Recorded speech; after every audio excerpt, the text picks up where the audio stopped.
Alright, so this is the day of writing, 103, and it is the 27th of May. Reading here in Portland, you can see that the breeze behind me, and it's about 48 degrees. When people say living in Maine, ooh, those are long winters, it's not so much the long winters, it's how cool the spring is. Very cool. And I'm experiencing some pretty intense shoulder pain from tendinitis that flared up over the weekend. So I'm going to get going on this because it's, I guess back in the day when I was writing this material, I was really in the zone because these are super long meditations. Let's see if I can get this one read before Google Plus shuts me off. What is the, quote, action of the mind beyond all things that may be said, unquote? That's from Heraclitus. We've called this action learning, the action that follows from the releasement into silence, the freedom and peace cultivated through painstaking listening. This painstaking listening, directed by the appearance of the ineffable, is the originary dwelling of the sage.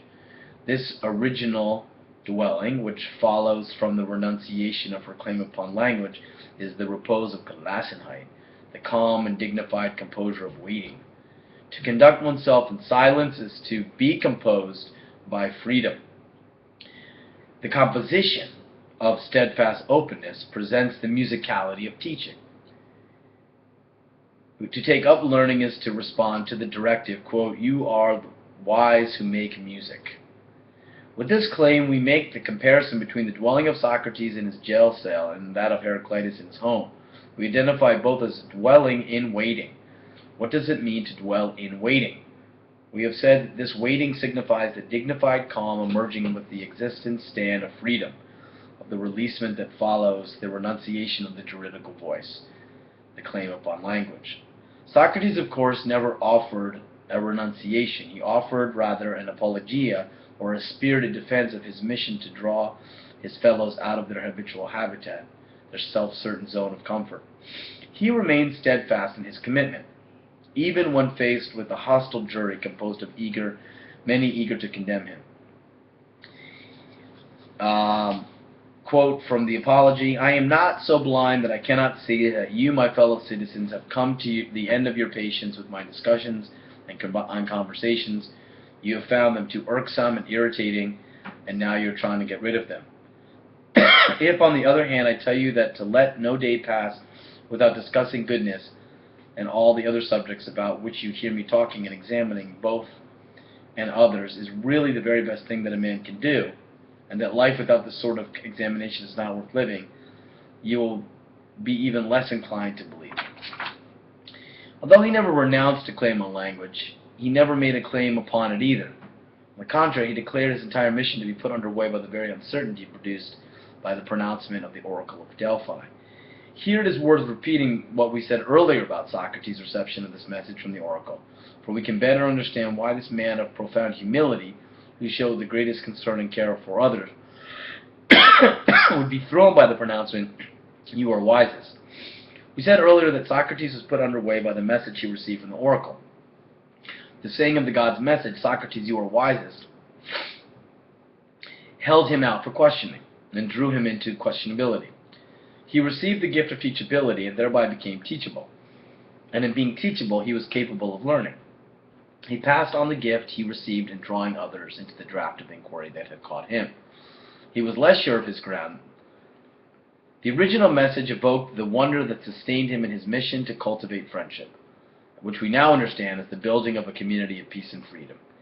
As we saw, the clarity of his conviction came about only when he recognized that the God's message was not intended for him as Socrates, but delivered to him as an authentic representative of humanity, as the one who stood most open and thereby most capable of hearing the directive of the message as a call for all to gather together in their proper being together and thereby overcome the self-centered egotism that had produced a divisive society of individualistic property owners who showed little interest in the welfare of others and the common good.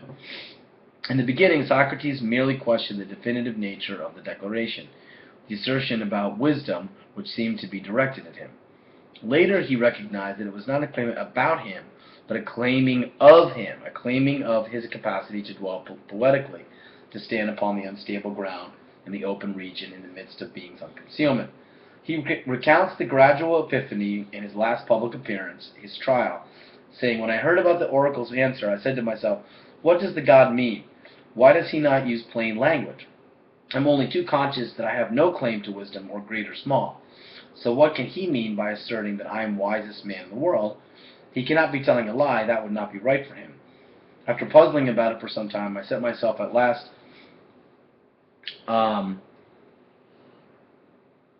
with considerable reluctance to check the truth of it in the following way. I went to interview a man with high reputation for wisdom, because I felt if here, if anywhere, I should succeed in disproving the oracle and pointing out to my divine authority, "You said I was wisest, but here a man is wiser than I."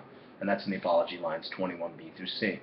Of course, Socrates continued to be puzzled by the message from Apollo, for everyone he encountered was incapable of disproving the claim made by the god. Those he interviewed were not willing to be held out for questioning.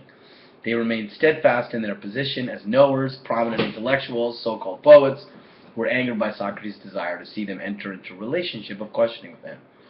Those he sought out were most interested in the gift offered them, until finally Socrates arrived at the realization that the tidings of the gods were meant to direct him toward, and in drawing out the knowledge of others from the self-certainty of the intellect, of what we now call cognition or knowledge of facts, and once out of this self-enclosed space into the congregation of thinkers, the community of learners. Thinking, that as learning begins, Socrates came to understand in his encounters with reluctant strangers, when we come face to face with the limits of knowledge, when we stand before the nothing and withstand the dismantling of human knowledge, when we heed the beckoning of the ineffable. Thus Socrates came to realize, after his attempt to form fellowship with these wise men, that he encountered, quote, "The truth of the matter, gentlemen, is pretty certainly this, that the real wisdom is the property of God, and this oracle is his way of telling us that human wisdom has little or no value." It seemed to me that if he was not referring literally to Socrates, he was merely taking my name as an example, that this he was to say to us, "This wisest of you men is he who has realized, like Socrates, that in respect to wisdom he is really worthless." Apology 23b. And insofar as he was able to convey this message of the gods, he was able to convey the appeal of language by submitting his evocative questioning to others, and thereby situating them in the modality of painstaking listening. The musicality of Socrates' teaching is thus identified with his capacity to attune others to the possibility that emerges beyond them, that is offered in the alterity of the other, that is encountered when the one is estranged from his domestic habitat. The musicality of Socrates' teaching, however, was the result of his inspiration he received from the tidings of the gods. His musicality was a response to the enchanting message from the oracle. As we said earlier, the full force of this reckoning happens and did not reveal itself fully to Socrates until he was removed from the comings and goings of everyday life and was in prison, passing the time away with family, friends, and himself. It was during this time in prison and this time of waiting that Socrates took up a final and most significant response to the calling he received and tried his hand at composing songs, writing poetry like one who is reposed and in possession by the Muses. His lyrics were his final attempt to respond to the tidings he received from the gods in his dreams, and most certainly an attempt by him to offer a final and lasting gift, a collection of songs that could continue to convey wisdom before his departure. Like Heraclitus' fragments, these songs of Socrates were all lost but not forgotten, exemplify wisdom poetry, the conjuring art that divines a path along the boundless boundary. Of course, these songs, composed in the time of waiting, he says, "I did it in the attempt to discover the meaning of certain dreams and to clear my conscience in case that this art that I have been told to practice. It is like this, you see. In the course of my life, I have often had the same dream, appearing in different times, in different forms, and always saying the same thing. Socrates, practice and cultivate the arts. In the past, I used to think that this was an exhorting me to do what I was actually doing. I mean that the dream, like a spectator encouraging a runner in a race, was urging me to do what I was already doing, that is, practicing the arts, because philosophy is the greatest of the arts, and I was practicing it. But ever since my trial, while the festival of the god has been delaying my execution, I have felt perhaps it might be this most popular form of that the dream intended me to practice, in which case I ought to practice it and not disobey. I thought it would be safe for me to take up my departure before I had cleared my conscience by writing poetry and so obeying the dream. I began with some verses in honor of the god whose festival it was. When I finished my hymn, I reflected that a poet, if he is truly worthy of the name, ought to work on imaginative themes, not descriptive ones, but I was not good at inventing stories. So I availed myself of some of Aesop's fables, which were ready to hand and familiar to me, and I versified the first of them that suggested themselves. And you can tell even as this Sebes, I bid him farewell from me, and tell him if he is wise to follow me as quickly as he can. I shall be going today, it seems, as those are my country's orders. And that's from the Phaedo, line 60e through 61c.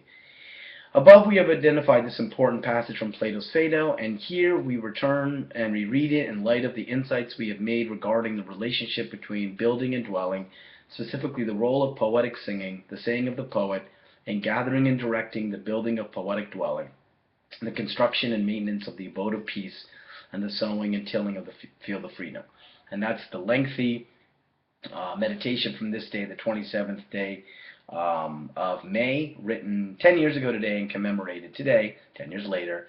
And I'm glad that I didn't get cut off because it was a lengthy meditation and I wanted to read it. So check out the blog, Duarte Being and Learning, a blogger, for the commentary that will go with this video reading of what is pages, hang on, pages, okay, I think it's 164 and 165 in Being and Learning. Thanks for listening.